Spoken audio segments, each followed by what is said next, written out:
شروع اللہ کا نام لے کر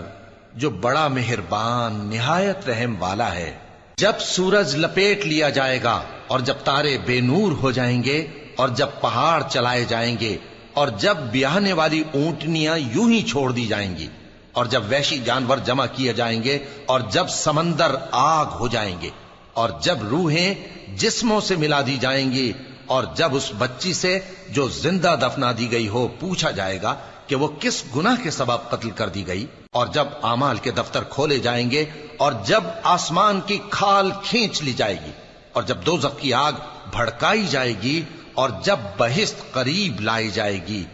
تب ہر شخص معلوم کر لے گا کہ وہ کیا لے کر آیا ہے۔ پس میں ان ستاروں کی قسم کھاتا ہوں جو پیچھے ہٹ جاتی ہیں اور جو سیر کرتے اور غائب ہو جاتی ہیں، اور رات کی قسم جب وہ پھیلنے لگتی ہے، اور صبح کی قسم جب وہ نمودار ہوتی ہے، کہ بے شک یہ قرآن اس فرشتہ عالی مقام کا سنایا ہوا پیغام ہے جو صاحب قوت ہے، مالک عرش کے ہاں اونچے درجے والا ہے، سردار ہے، ساتھ ہی امانت دار ہے۔ اور مکے والو تمہارے رفیق یعنی ہمارے پیغمبر صلی اللہ علیہ وآلہ وسلم دیوانے نہیں ہیں،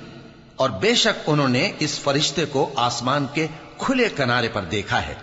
اور وہ غیب کی باتوں کے ظاہر کرنے میں بخیل نہیں، اور یہ کسی شیطان مردود کا کلام نہیں ہے۔ پھر تم لوگ کدھر جا رہے ہو؟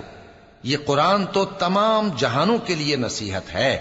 یعنی اس کے لیے جو تم میں سے سیدھی راہ چلنا چاہے، اور تم لوگ کچھ بھی نہیں چاہ سکتے مگر وہی جو اللہ رب العالمین چاہے۔